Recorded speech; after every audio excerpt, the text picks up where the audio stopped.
Hello everyone, তো কেমন আছো তোমরা? নমস্কার, আমি প্রিয়াঙ্কা। আজ তোমাদের অনেকের রিকোয়েস্ট অনুযায়ী মাটি দিয়ে বানিয়ে দেখাবো একটি ঘট অথবা মানি ব্যাংক।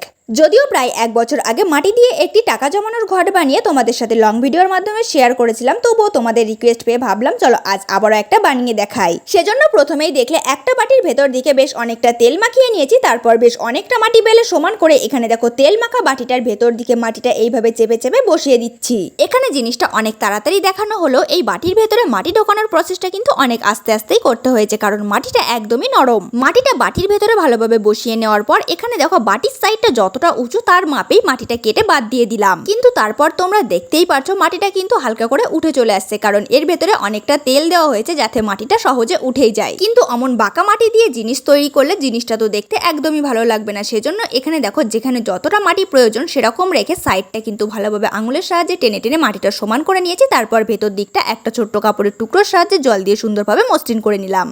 এবার আবারও একই প্রসেসে বেশ খানিকটা মাটি বেলে সমান করে আগের বারের মতন বাটির ভেতরে দিয়ে আবারও একটা মাটির বাটির মতো তৈরি করে নেব। তবে এর আগে প্রথমে যে মাটির বাটির মতো অংশটা তৈরি করা হয়েছে সেটা বাটির থেকে বাইরে বের করে রেখে তারপর এই বেলে নেওয়া মাটিটা আবারও একইভাবে বাটির মধ্যে বসিয়ে দিয়ে মাটিটা সাইড থেকে কেটে দেব, যতটা প্রয়োজন হবে না। এবার দেখো বাটির ভেতরে যে এবড়ো খেবড়ো মাটির অংশ রয়েছে সেটা কিভাবে সমান করেছি, কারণ আগের বারের পাটটাতে সেটা দেখানো হয়নি, তাই এই বারটা সুন্দরভাবে দেখিয়ে দিলাম। ভেতর দিকের মাটিগুলো আঙুল দিয়ে টেনে সমান করে নিয়েছি, তারপর সাইডের মাটিটাও একইভাবে সমান করে নিলাম। কিন্তু আমার যেহেতু মাটির তৈরি এই দুটো বাটির মতো অংশই প্রয়োজন, আর বেশি প্রয়োজন নয়, তাই পরের বারেরটা একটু তাড়াতাড়ি বাটিটা তুলে নিলাম। এবার দেখো এর সাইডটাতে প্লাস্টিকের ছুরিটার সাহায্যে এইভাবে দাগ করে নিচ্ছি এবড়ো খেবড়ো, কারণ মাটির জিনিস দুটো অংশ জয়েন্ট করার সময় এইভাবে একটু দাগ করে নিয়ে তারপর হালকা জল দিয়ে দিলে কিন্তু জিনিসটা খুব সুন্দরভাবে জয়েন্ট হয়ে যায় আর সহজে ভাঙেও না। কিন্তু জলের পরিমাণ সামান্য একটু বেশি হয়ে গেলেই মাটিটা অনেকটা তেলতেলে হয়ে যায়, সেখানে দুটো পার্ট ভালোভাবে জয়েন্ট করা সম্ভবই হয় না। এখনো তোমরা আমাকে অনেকেই জিজ্ঞাসা করো দিদিভাই তোমার তৈরি মাটির জিনিসগুলো কি মাটি দিয়ে তৈরি, তাই তোমাদের আবারও একবার বলে দিচ্ছি আমার তৈরি মাটির জিনিসগুলো সবই এঁটেল মাটি দিয়ে তৈরি করে থাকি।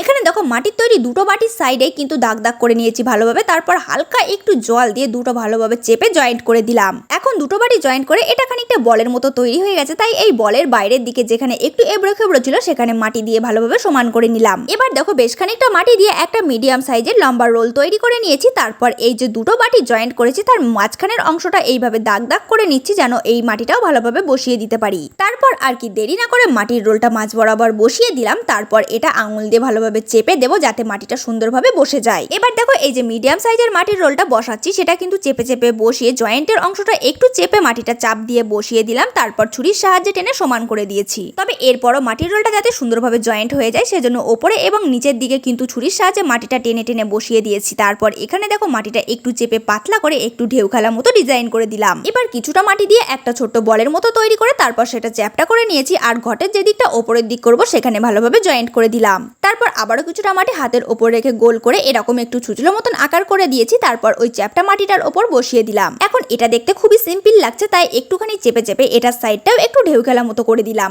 মাটির ঘট বানানো এখন মোটামুটি কমপ্লিট হয়ে গেছে। এবার এই ছোট্ট কাপড়ের টুকরোটির সাহায্যে জল দিয়ে সম্পূর্ণ ঘরটি সুন্দরভাবে মসৃণ করে নেব।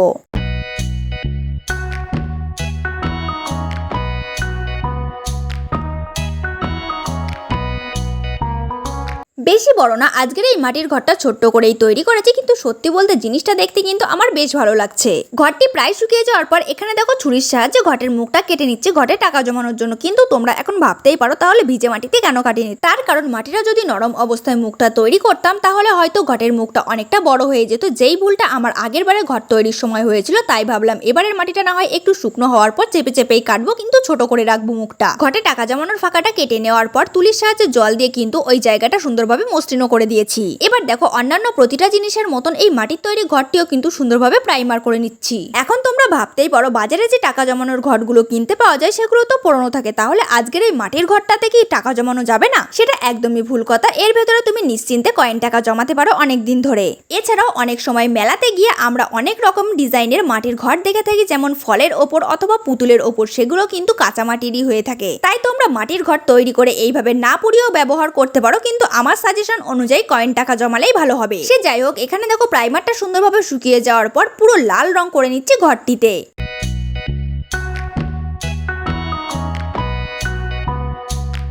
এখানে দেখো সম্পূর্ণ লাল রংটা করা হয়ে গেলে রংটি সুন্দরভাবে শুকিয়ে যাওয়ার পর সাদা রং দিয়ে একটু কলকা করে নিচ্ছি। তবে শুধুমাত্র এখানেই নয়, নিচের দিকে এবং ওপরের দিকেও হালকা একটু কলকা করে নেব। তবে জিনিসটা একদমই ঘিজিমিজি নয়, খুবই সিম্পল এর মধ্যে রাখার চেষ্টা করব। রোদসী, সিদ্দিকা, তনুশ্রী, তোমাদের প্রত্যেককে অনেক ধন্যবাদ আগের লং ভিডিওতে কমেন্ট করার জন্য। আজ যেহেতু মাটি দিয়ে টাকা জমানোর ঘর তৈরি করছি, তাই তোমরা যারা আজকের ভিডিওতে এই স্টিকারটা কমেন্ট করবে, নেক্সট ভিডিওতে তোমাদের নাম অবশ্যই নেওয়া হবে।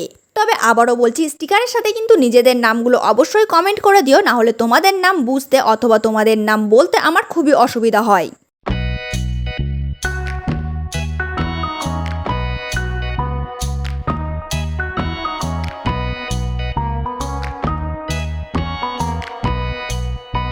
এখানে দেখো মাটি দিয়ে ঘর তৈরি করে জিনিসটা শুকিয়ে সুন্দরভাবে রঙও করে ফেললাম। এবার তোমরা বলো আজকের এই মাটির তৈরি ঘরটি তোমাদের কেমন লাগলো। সাথে ঘরটি একটু সুন্দর দেখানোর জন্য রং করার পর জিনিসটাতে কলকাও করে নিয়েছি। তবে আসল কথা হলো, আমি যেহেতু আমার তৈরি মাটির সমস্ত জিনিস পোড়ানোর জন্য উনুনটাই ব্যবহার করে থাকি, কিন্তু এখন তো প্রায় দিনই বৃষ্টি হচ্ছে, তাই আর জিনিসটা পোড়ানোর জন্য দেরি করলাম না, একবারে রং করে তোমাদের সাথে শেয়ার করে দিলাম। সে যাই হোক, ভিডিওটা ভালো লাগলে অবশ্যই একটি লাইক করে চ্যানেলে নতুন হলে সাবস্ক্রাইব করে দিও।